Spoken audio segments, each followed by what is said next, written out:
কি অবস্থা Javad?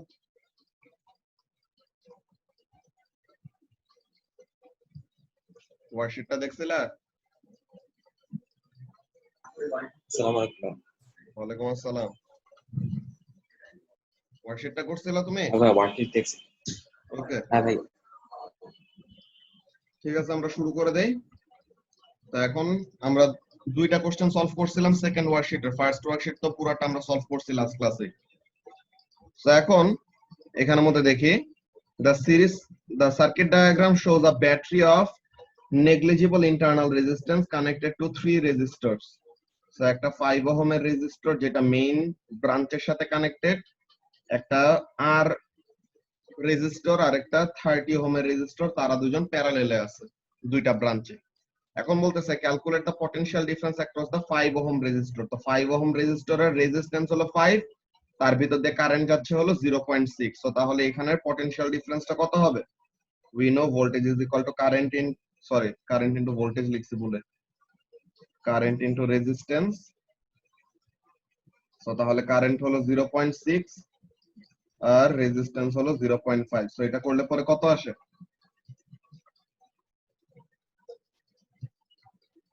3 volt আসে না? হ্যাঁ ভাই। তো এটা করলে পরে আসলো 3 ভোল্ট। ওকে, ভালো কথা।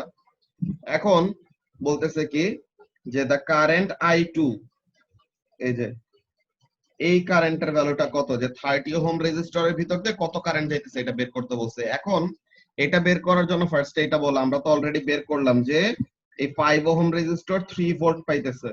সো টোটাল ভোল্টেজ হলো 9 ভোল্ট।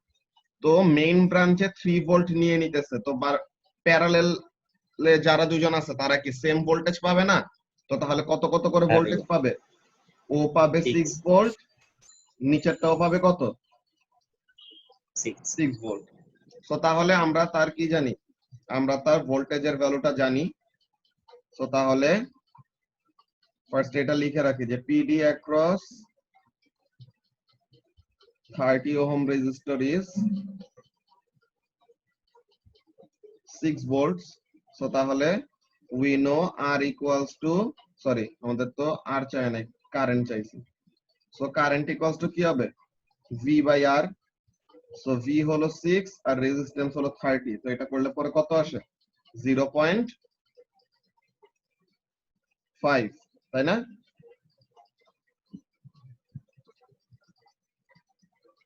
সো এটা আসলো আমাদের 0.5 অ্যাম্পিয়ার। এরপর বলতেছে ক্যালকুলেট দা রেজিস্ট্যান্স আর। আর এর রেজিস্ট্যান্স বের করতে বলছে। এখন আমরা আর এর কারেন্ট কত?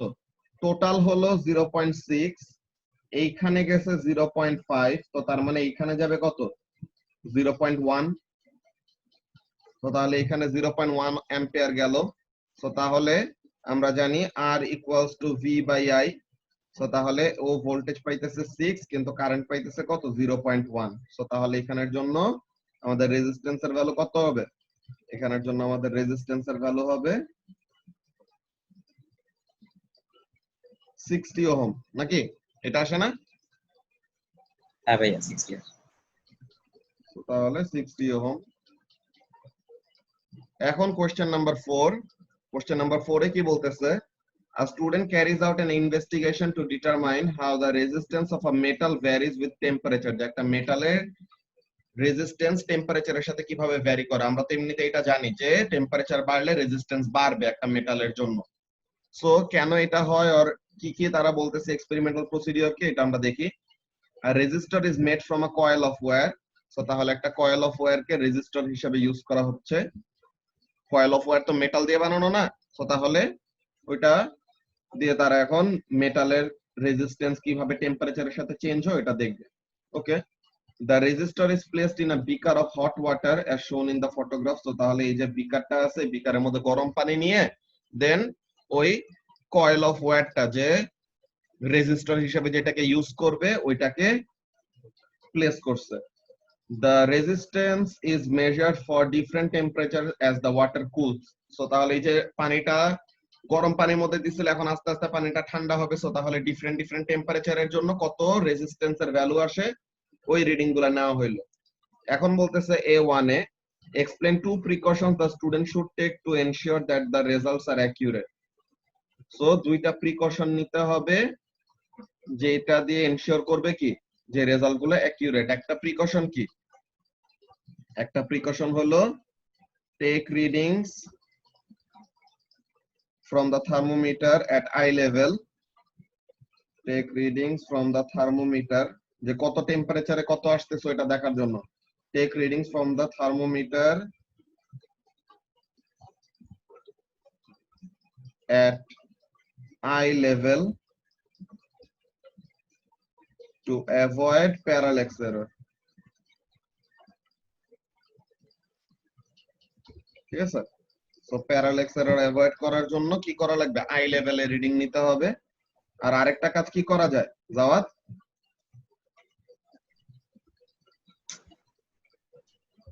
এক্সপেরিমেন্ট রিপিট করবে। বুঝি নাই। রিপিট করবে এক্সপেরিমেন্ট। রিপিট করবে এক্সপেরিমেন্ট। এখন এক্সপেরিমেন্ট রিপিট করে এটা তো আছে, এখন প্রিকশন এখানের মধ্যে আর কি নেওয়া যায়?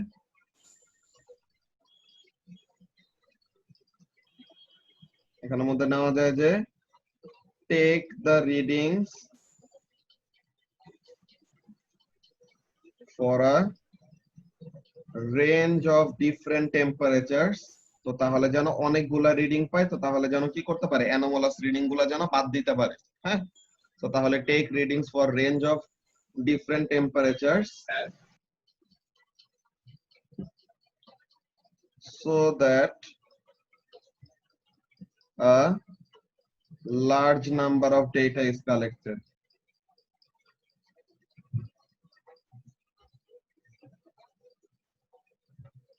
ঠিক আছে?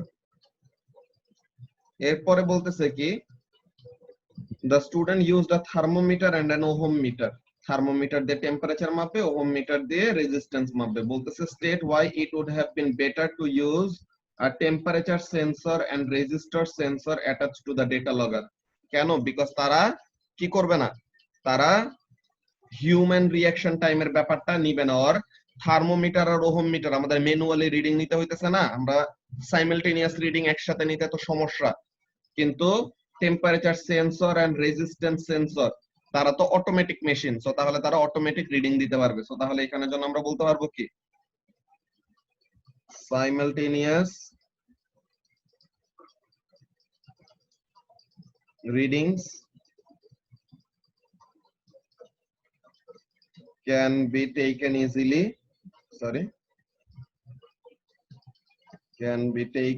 easily, simultaneous readings can be taken easily and a large number of data can be collected. A large number of data can be collected. এখন এখানের মধ্যে তার একটা গ্রাফ দিচ্ছে, টেম্পারেচার যত বাড়তেছে রেজিস্ট্যান্স তত বাড়তেছে, লিনিয়ার একটা গ্রাফ। ওকে, টেম্পারেচার যখন 0 রেজিস্ট্যান্স তখন 12.2 আর ওরকম লিনিয়ার ওয়েতে বাড়ছে। এখন বলতেছে the graph shows that the resistance is not directly proportional to temperature in degree Celsius. State how the graph shows this. এখন directly proportional হওয়ার জন্য কি কি করতে হয় জাওয়াদ? একটা হলো গ্রাফটাকে স্ট্রেট হইতে হবে, আর একটা কি করা লাগবে? অরিজিন দিয়ে পাস করা লাগবে, তাই না? সো তাহলে গ্রাফটা যেহেতু অরিজিন দিয়ে পাস করে নাই, সো তাহলে আমরা কি বলবো যে রেজিস্ট্যান্স আর temperature in degree Celsius directly proportional না। ঠিক আছে, তো এখানের জন্য কি বলবো? the graph did not pass through the origin. The graph did not pass through the origin. Okay, so এখন বলতেছে explain the graph in terms of structure of the metal. So তাহলে আমরা structure of the metal এটা যে আমরা লেকচারের মধ্যে লিখছিলাম, so ওখানের মধ্যে থেকে লিখবা যে আমাদের ফার্স্টে কি হবে? ফার্স্টে টেম্পারেচার বাড়লে ল্যাটিস ভাইব্রেশন বাড়বে। তো তখন যখন ইলেকট্রন গুলো ফ্লো করতে নিবে তখন কি করবে, তখন তারা মেটালিক ল্যাটিসের সাথে বেশি বেশি করে কোলাইড করবে, যত বেশি কলিশন হবে তত বেশি কি হবে, তত বেশি রেজিস্ট্যান্স ফিল করবে। সো তাহলে ওখানে থেকে আমরা বুঝতে পারবো যে মেটালের স্ট্রাকচারটা কেমন।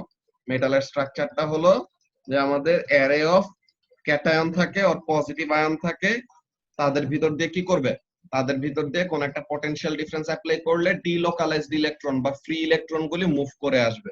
ওকে, তো তাহলে এই জিনিসটা নোটস এর থেকে লিখবা। এখন এখানের জন্য কি বলতেছে, the resistance of the coil of wire is 12.4 at 0 degree Celsius. Calculate the resistance of the wire in the coil. Resistivity এত, diameter এত। সো তাহলে আমরা কি জানি, resistance is equal to rho L by A। So তাহলে resistivity হলো 9.71 into 10 to the power minus 8। Length বলে দিছে অলরেডি, লেন্থ কত, আচ্ছা লেন্থ চাইছে, সরি লেন্থ চাইছে। সো তাহলে আমাদের এইভাবে করে লিখি, ফার্স্টে লেন্থটাকে সাবজেক্ট করি। হ্যাঁ, length is equal to R A by rho. So এখন এখানের মধ্যে আর কত, রেজিস্ট্যান্স হলো 12.4, রেজিস্ট্যান্স হলো 12.4, এরিয়া কত, ডায়ামিটার দেওয়া আছে, সো তাহলে এরিয়া হবে পাই আর স্কয়ার। সো তাহলে পাই এখন diameter divided by 2, diameter divided by 2 square divided by resistivity 9.71 into 10 to the power minus 8। তো এটা করলে পরে কত আসে দেখো তো জাওয়াত ক্যালকুলেটরে,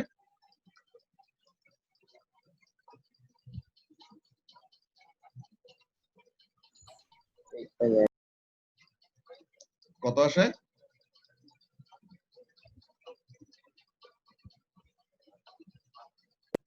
0.66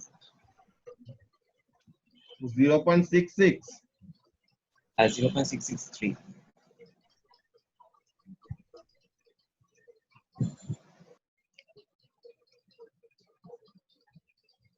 0.663 মিটার। ওকে, এরপরে বলতেছে the resistor from the investigation is placed in series with the fixed resistor of 24 ohm। So তাহলে আমাদের অবস্থাটা কেমন, একটা পাওয়ার সাপ্লাই আছে আর একটা ব্যাটারি আছে 12 ভোল্টের। এখন আমাদের রেজিস্টরটা যার রেজিস্ট্যান্স ছিল কত 12.4, আর একটা ফিক্সড রেজিস্টর যার রেজিস্ট্যান্স হলো 24 ওহম, তার সাথে সিরিজে বসানো হয়েছে। এটা হলো আমাদের অবস্থা সার্কিটের। বলতেছে using information from graph B determine the temperature for which the potential difference across the resistor from the investigation will be 4.5। So তার মানে এখানে রেজিস্ট্যান্সটা ডিফারেন্ট একটা টেম্পারেচারের জন্য বের করতে হবে। সো আমাদের ওর অ্যাক্রস এর ভোল্টেজ বের করতে হবে 4.5 ভোল্ট, ওর অ্যাক্রস এর ভোল্টেজ হবে 4.5। সো এখন বলতেছে টেম্পারেচার কত হওয়া লাগবে। সো এখন ফার্স্ট আমাদের রেজিস্ট্যান্সটা জানতে হবে, তাই না, সো আমাদের রেজিস্ট্যান্সটা জানতে হবে। তো এখন আমরা ফর্মুলা কি শিখছিলাম যে ভি আউট, যে একটা পটেনশিয়াল ডিভাইডার সার্কিটের জন্য V out is equal to V in into R2 divided by R1 plus R2। So এখন এখানে আউটপুট কত, আউটপুট হলো 4.5, ইনপুট হলো 12, R2 কত এটা জানি না, এটাই আমরা বের করব। R1 তো ফিক্সড, R1 হলো 24, R2 কত জানি না, এটা আমরা বের করব। সো তাহলে এরকম অবস্থা। তো এখন এখান থেকে R2 টাকে সাবজেক্ট করলে R2 এর ভ্যালুটা কত আসে দেখো তো জাওয়াদ,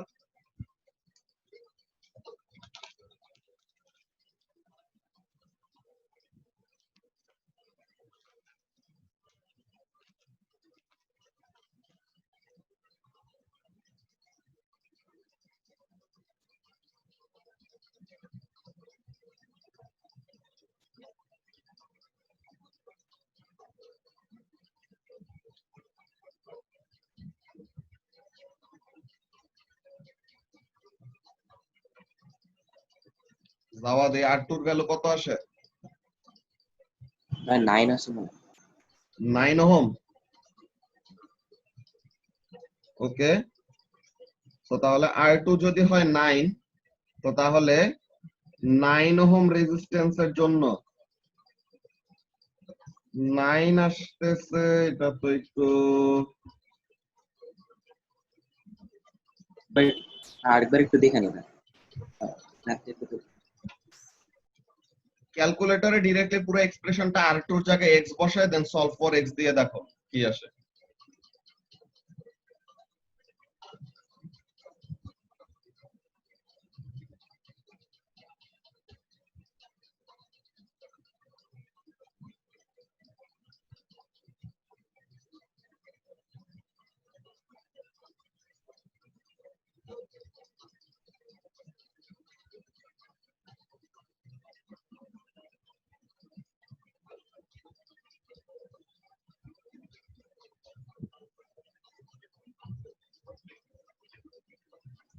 আর কুয়াশ কত আসে? কুয়াশা 14.4 আসে।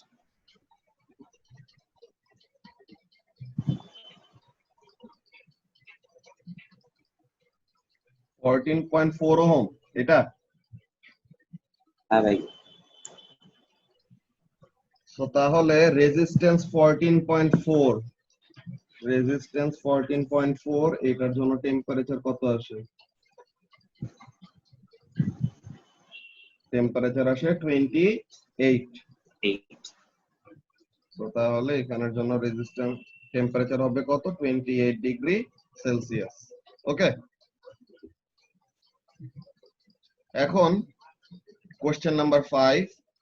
কোশ্চেন নাম্বার 5 এর জন্য বলতেছে ফটোগ্রাফ 1 শোজ আ রিওস্ট্যাট, যেটা নাকি কি একটা ভেরিয়েবল রেজিস্টার। এই যে যেটা কি করবে, যে একটা কয়েল অফ ওয়্যার আছে, কয়েল অফ ওয়্যারের উপর দিয়ে এই জকিটাকে মুভ করাইলে বা এই ওয়াইপারটাকে মুভ করাইলে লেন্থ চেঞ্জ করে করে রেজিস্ট্যান্স চেঞ্জ করতে পারে আর কি। এখন বলতেছে the rheostat is made of a long resistance wire coiled around an insulating cylinder. The turns of wire are also separated from each other by insulation of negligible thickness. The ends of the wire are connected to the sockets A and B at either end, and there is a sliding contact at the center connected to socket C. The resistance between A and C is varied by moving the sliding contact. যে ওয়াইপারটাকে ওরকম move করে আমরা resistance change করাইতে পারি। A নম্বরে বলতেছে a student decides to determine the resistivity of the material from which the wire is made from by measuring the dimensions of the wire and its resistance. Photograph 2 shows a cross section of the rheostat and a scale. So তাহলে এখানে দেখাইতেছে কি, এইখান থেকে একটু পর্যন্ত এই যে এখানের মধ্যে স্কেল দিয়ে সে এরকম মাপতেছে আর কি। সো এখন এখানের মধ্যে বলতেছে take measurements from the photograph and use them to show that the cross sectional area of the wire is about 2 into 10 to the power minus 7 meter. তো cross sectional area about 2 into 10 to the power minus 7 এটা show করতে বলছে। এখন আমরা যে কাজটা করব, এখানের মধ্যে দেখো আমরা ফার্স্টে এখানে জুম ইন করে, হ্যাঁ, আমরা এখানের মধ্যে ফার্স্টে গুনবো যে কয়টা এখানে এরকম টার্ন আছে। ওকে, যে 0 থেকে তো শুরু, তাই না জাওয়াদ? 0 থেকে শুরু, তো আমরা দেখবো যে কয়টা টার্ন অফ ওয়্যার আছে, যে 1 সেন্টিমিটারে আমরা দেখি কয়টা টার্ন অফ ওয়্যার থাকে। সো এখানের মধ্যে 1টা 2টা 3টা 4টা 5টা 6টা 7টা 8টা 9টা 10টা 11 12 13 14 15 16 17 18। সো তার মানে 1 সেন্টিমিটারে কয়টা টার্ন আছে জাওয়াদ? 1 সেন্টিমিটারে 18টা টার্ন আছে। সো এখন এইটা কি, এটা কি ডায়ামিটারটা না ওয়্যারের? সো তাহলে 18টা টার্ন আছে 1 সেন্টিমিটারে। সো এখন আমরা যে কাজটা করব, যে 18 টার্নস in 1 সেন্টিমিটার। সো তাহলে 1 টার্ন ইন কত? 1/18 সেন্টিমিটার। তো তার মানে এটাকে মিটারে কনভার্ট করলে কত হবে? 1/18 into 10 to the power 2। So এই অবস্থা। সো এটা হলো কি ডায়ামিটার। তো এখন আমরা ক্রস সেকশনাল এরিয়া কিভাবে বের করব? We know area is equal to what? Area is equal to pi R square. So এখন এটা করো তো, পাই ইনটু 1 বাই, এখন ডায়ামিটারকে হাফ করতেছি, সরি -2 দিছি ভুলে, এটা 2 হবে শুধু।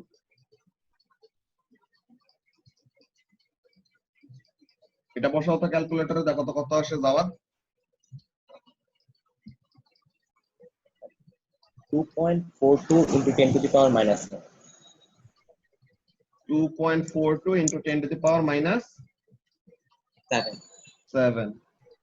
সো তাহলে আমাদেরকে যা শো করতে বলছো এটার কাছাকাছি আসছে, আমাদেরকে ওয়ান সিগনিফিকেন্ট ফিগারে শো করতে বলছে। সো তাহলে আমরা অ্যানসারটা একটা সিগনিফিকেন্ট ফিগার বেশি দিব। সো তাহলে লিখবো কত?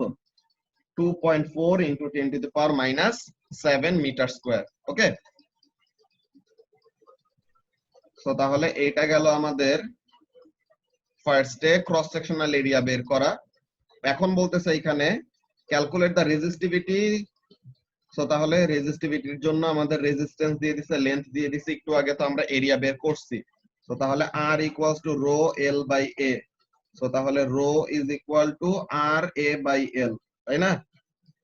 সো r হলো 22, a হলো 2.4 into 10 to the power minus 7, আর এরিয়া কত? ধরো l আমি ভুলে এটা লিখছি, লেন্থের জায়গায় এরিয়া বসাই দিছি। ওকে, সো তাহলে এখানের মধ্যে লেন্থ হলো 12 মিটার, আর কি ঠিকই তো ছিল, উপরে তো এরিয়াই। লেন্থ হলো 12 আর এরিয়া হলো 2.4 into 10 to the power minus 7। এটা বসালে কত হয় resistivity? 4.4 into 10 to the power minus 7. কত point 4? 4.4. 4.4 into 10 to the power minus কত? 7 ওহম মিটার। সো তাহলে 4.4 into 10 to the power minus 7 ohm metre. এখন বলতেছে suggest an advantage for the student of using photograph rather than taking direct measurement. Photograph নিলে পরে লাভটা কি? ফটোগ্রাফটাকে কি করা যায়? জুম করা যায় না? এই যে আমরা যেই কাজটা করলাম, আমরা জুম করে আরো সুন্দর মতো কি করতে পারছি? গুনতে পারছি বা রিডিংটা নিতে পারছি। কিন্তু আমরা যদি ডিরেক্টলি মেজার করতে যাইতাম তো তখন কি আমাদের এরর হওয়ার পসিবিলিটি থাকতো, তাই না? সো তাহলে এখানের মধ্যে কি লিখবো? যে photographs can be zoomed. Photographs can be zoomed to take better readings.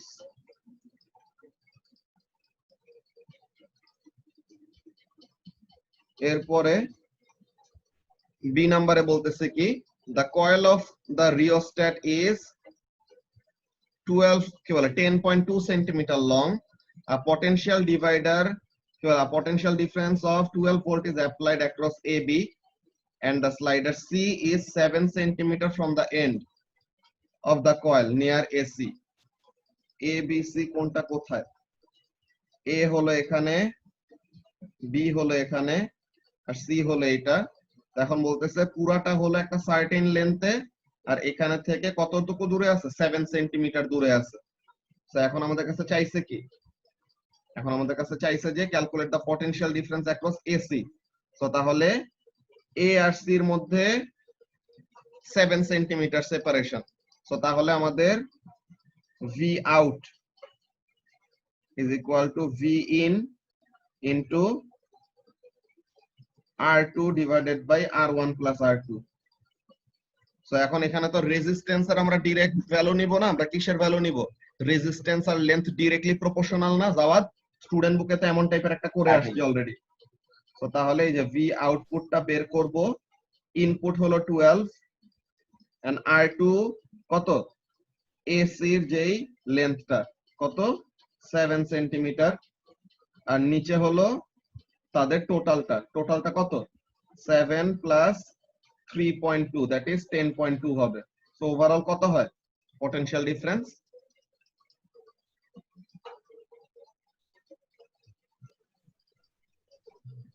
8.24 8.24 sorry volts, so এটাকে লিখবো 8.24 volts. And now final question কি বলতেছে, the diagram shows a circuit set up by a student 6 volt power supply। এখানে ভুলে একটা volt metre লাগাই দিছে। এখন একটা ভোল্ট মিটার যদি সিরিজে থাকে, একটা ভোল্ট মিটারের রেজিস্ট্যান্স কি অনেক অনেক বেশি থাকে না? একটা ভোল্ট মিটারের রেজিস্ট্যান্স এত বেশি থাকে যে তাকে যদি আমরা ভুলে সিরিজে অ্যাড করে দেই, তো তাহলে পুরো ভোল্টেজটাই কে পাবে? পুরো ভোল্টেজটাই V1 নিয়ে নিবে। 10 ওহম কোনো কি পাবে না, 10 ওহম কোনো ভোল্টেজই পাবে না। তো তাহলে এর জন্য বলতেছে যে both voltmeters have a resistance of 10 mega ohm. হ্যাঁ, তো এখন বলতেছে the readings on V1 is 6 volt. তো তাহলে সে একাই পুরো 6 ভোল্ট নিয়ে নিতেছে। সো তাহলে ও পাইতেছে কত? কোনো ভোল্টেজ পাইতেছে না, যে V2 রিডিং কত আসতেছে? 0 আসতেছে। এখন বলতেছে এক্সপ্লেইন দিস রিডিংস। এই রিডিং গুলো এক্সপ্লেইন করব কি দিয়ে? বলবো যে রেজিস্ট্যান্সের রেশিও যখন নাকি আমরা করব, রেজিস্ট্যান্সের রেশিওতে দেখো কি আসে, রেজিস্ট্যান্সের রেশিওতে অর আমাদের এটা ক্যালকুলেশন করে শো করতে পারবো। হ্যাঁ, যে এখানের মধ্যে কি আসবে,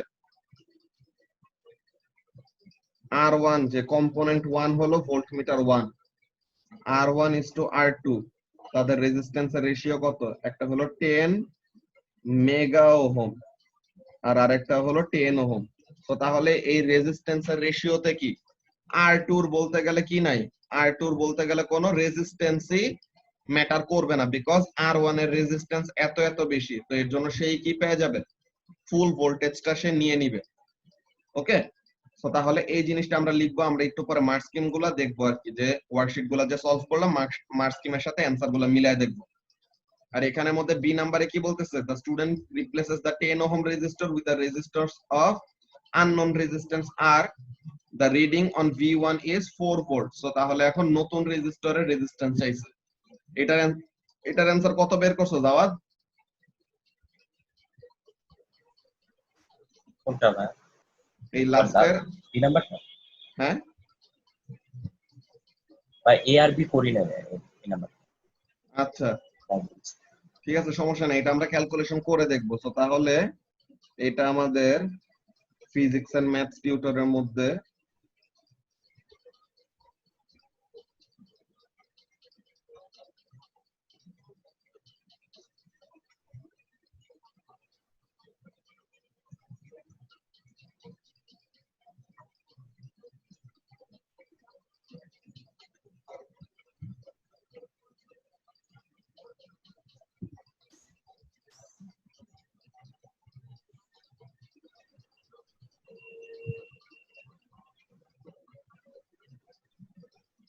এটা হলো পটেনশিয়াল ডিভাইডারের মার্ক স্কিম।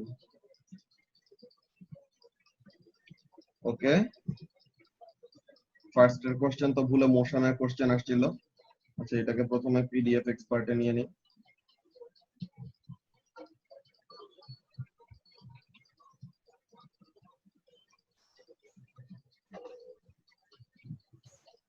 ওকে, সো তাহলে আজকে আমরা কোশ্চেন নাম্বার 2 থেকে শুরু করি।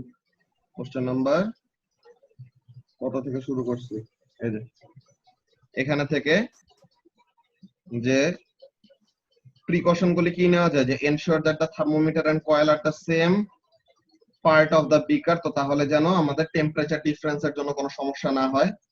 দেন কাজটা কি, যে check the meter for zero reading, যে জিরো এরর অ্যাভয়েড করতে হবে। দেন আমাদের কি করা লাগবে, টেম্পারেচারটাকে ইভেনলি স্প্রেড করার জন্য নাড়া দেওয়া লাগবে।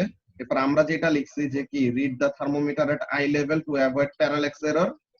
এরপর আরেকটা কি, এরপর আরেকটা যে আমরা লিখছিলাম যে লম্বা রেঞ্জ দিয়ে ওরকম রিডিংটা নিতে, ওই জিনিসটা তারা এখানের মধ্যে দেয় নাই। তারা এখানের মধ্যে সিস্টেমেটিক এররের জন্য যে জিরো এরর অ্যাভয়েড করার জন্য বলছে, অর ওই বিকারটাকে নাড়া দিলে পরে স্টার করলে পরে টেম্পারেচারটা কি হবে, ইভেনলি ডিস্ট্রিবিউট হবে। সো তাহলে ওই জিনিসটা লিখবা। হ্যাঁ, এরপর যেটা বললাম যে অটোমেটিক সেন্সর থাকলে লাভটাকে সাইমালটেনিয়াস রিডিং নিতে পরে ইজি হবে। তারা দুজন ডিরেক্টলি প্রপোর্শনাল না কেন, বিকজ গ্রাফটা অরিজিন দিয়ে পাস করে নাই। এরপরে যায় আমরা বলছিলাম যে এটা নোট থেকে লিখতে, যে temperature of the lattice atom increases, so তাহলে ইলেকট্রন গুলা বেশি কোলাইড করবে, they will collide more frequently with the vibrating lattice, so more energy is dissipated for collision, so তাহলে কি কারেন্ট will be lower, যে ড্রিফট ভেলোসিটি কমে যাবে, তো তাহলে কারেন্ট কমে যাবে, তো তাহলে এখানের মধ্যে কাজটা কি, so resistance increases with temperature. এটা এরপর আমরা বের করছিলাম কত 0.66 metre or 0.663 metre. Given information আমাদের 2 সিগনিফিকেন্ট ফিগারও ছিল, 3 সিগনিফিকেন্ট ফিগারও ছিল, সো তাহলে যে কোনো একটা অ্যানসার দিলেই হবে। এরপরে আমরা যে বের করছিলাম 2.42 into 10 to the power -7 ohm, so তাহলে এই জিনিসটা। এরপরে 4.4 into 10 to the power -7 ohm metre মাত্রই বের করছি। এরপর বলতেছে সেন্সিবল রেসপন্স, যে এখানের মধ্যে কাজটা কি, যে ছবি তুললে পরে আমাদের লাভটা কি হয়, ছবি তুললে পরে লাভটা হয় যে it can be enlarge and done more accurately, যে আমরা যেটা বললাম যে এটাকে জুম করা যায়, তো জুম করলে পরে তখন কি করা যায়, ভালো মতো রিডিংটা নেওয়া যায়। এরপর আমরা বের করছি কত ভোল্ট আসছিল, 8.2 ভোল্ট, তো ওই জিনিসটা আমরা বের করছি। এরপরে resistance of the parallel combination is much less than V1, যেটা মাত্র এই যে ভোল্টমিটারের, এইটা যে ভোল্টমিটার সিরিজে লাগালে কি সমস্যা, যে প্যারালেল কম্বিনেশনের রেজিস্ট্যান্সটা V1 এর থেকে অনেক অনেক কম, হ্যাঁ, মাচ লেস, সো তাহলে এর জন্য therefore voltage of parallel combination is much less than the voltage of V1, তো তাহলে V1 একাই পুরো ভোল্টেজটা পাওয়া যাইতেছে। হ্যাঁ, এরপরে অর আরেকটা অ্যানসার বলতে পারো যে identifies current is nearly zero because voltage of V1 is very large, so PD across 10 ohm is zero because V equal to IR, so current যদি জিরো হয় সো তাহলে ভোল্টেজের ভ্যালু কত হবে, জিরো হবে, তো এরকম। এরপরে বলতেছে যে নতুন যে রেজিস্টরটা লাগাইছে, নতুন রেজিস্টরের রেজিস্ট্যান্স হবে 10 মেগা ওহম। এটা কিভাবে আসে এই জিনিসটা তুমি নিজে ফার্স্টে ক্যালকুলেট করে দেন আমাকে আজকে ছবি পাঠাবা, ঠিক আছে জাওয়াদ, যে এখানের জন্য অ্যানসারটা আসবে কত, নতুন এই রেজিস্টর যে লাগাবে বি নাম্বারে, নতুন যে রেজিস্টরটা লাগাবে এই রেজিস্টরের রেজিস্ট্যান্স হবে 10 মেগা ওহম। সো এখন এটা কিভাবে আসে এটা তুমি ক্যালকুলেশন করে দেন আমাকে ছবি দিবা, ওকে।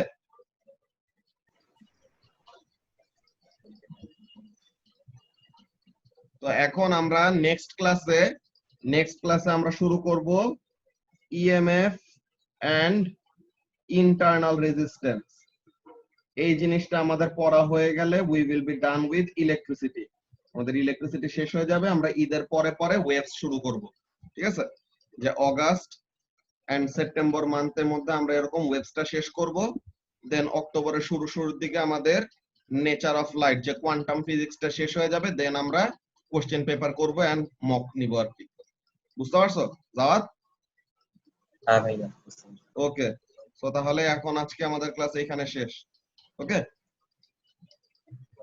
আল্লাহ হাফেজ। ওকে, আল্লাহ হাফেজ।